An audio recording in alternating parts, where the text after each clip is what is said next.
Hey guys, here I am again with another tip.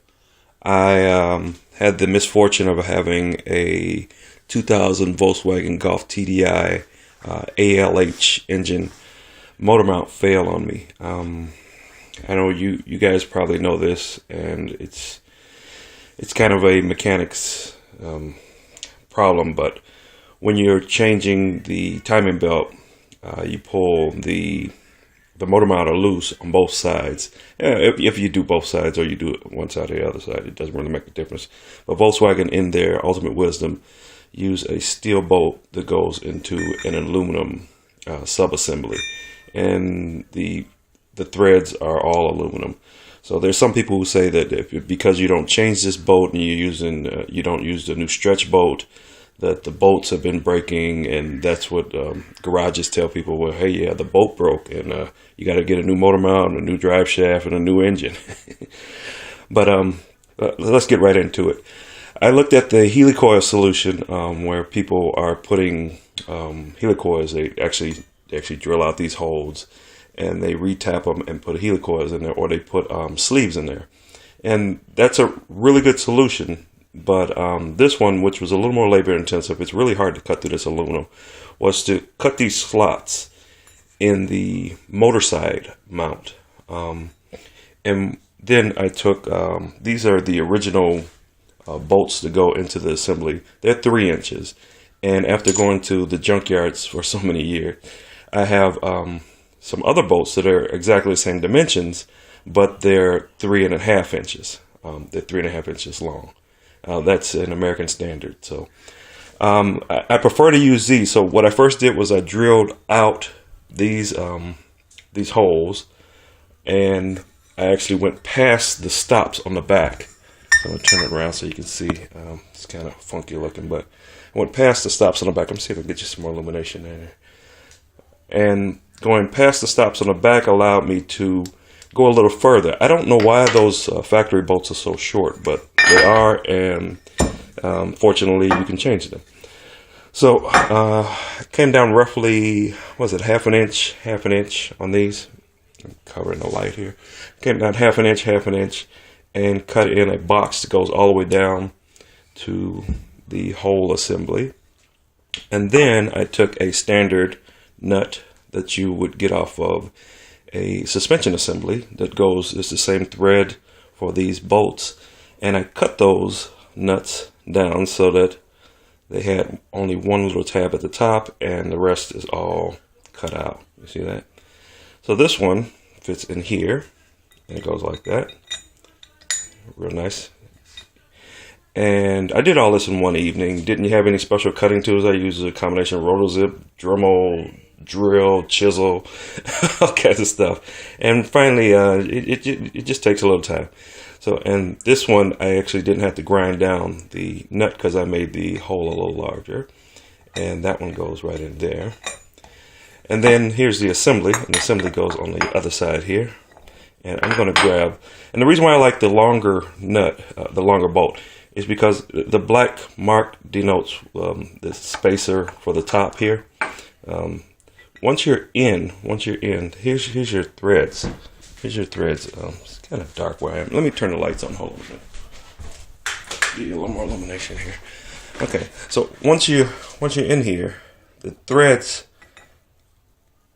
stop right about there, right where that black line is, and you only go about that deep into the assembly. I don't like that. That's not strong enough for me. So, I mean, this thing is holding your engine up. The worst thing that can happen is to have your engine fall on the ground. So these bolts, the top of the threads is roughly the same distance where I marked that black tape. If I stop right here at the top, this is how deep it goes in, and that's significantly further. It gives me more meat on the nut. And what this nut does is it actually pulls up towards the upper assembly. This is it's got 3 walls remaining. I've cut through one of the walls. But you still have 3 walls remaining. On the back, I don't know if you would consider this a wall in the back, but there's bracing on the back there, and there's pretty significant bracing. Enough to hold up the engine. Much more than a strip nut or bolt. So here, I'm going to take this one here. I'm going to actually put a lock washer on it.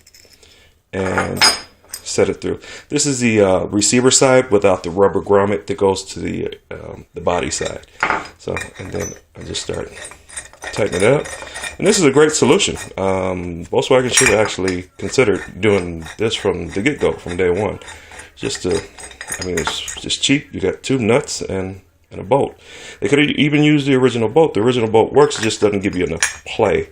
And I like to have a little play when you're putting the assembly back together. So as you can see, I wasn't looking at the video, sorry about that.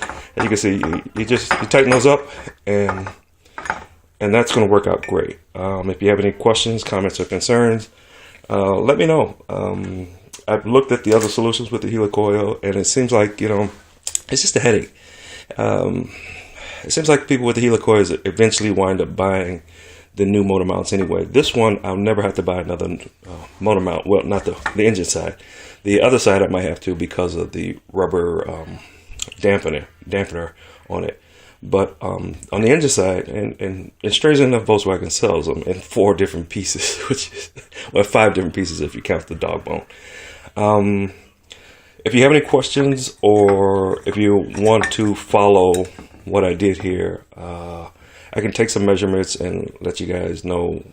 But I know I keep coming with these tips for these older Volkswagens, but they're fun to drive, and they still take a little loving to keep them on the road. And if you keep buying the original parts that still have the original defects, then you're going to be prone to it. I'm gonna cut this ear off on this side.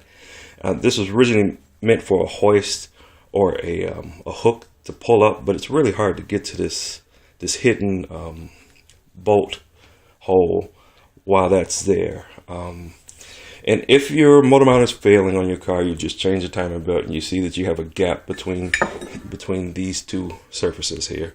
If you have a gap between these 2 surfaces, or you see some aluminum shaving anywhere around these 2 bolt heads, or even down around the base here, then immediately do this, or you're going to have the headache of having your motor fall out and break your drive shaft, possibly crack your oil pan and damage some of the engine components, and that's no fun any time of day. What this was meant for was to pull that up, and in order to get this motor side mount off, what you have to do, short of taking the entire engine out of the car, is to remove the black plastic turbo breather tube, the turbo air side. If you don't do that, then you really can't get this off. I mean, short of taking the engine off the car, there's no way to get it off. Unless you're doing the timing belt at the same time, and then you can kind of slip on past it because you can pull off some of the cogs or the other assembly parts. So thanks for your time. And as always, TDI love from Chicago. Take care, guys. Bye-bye.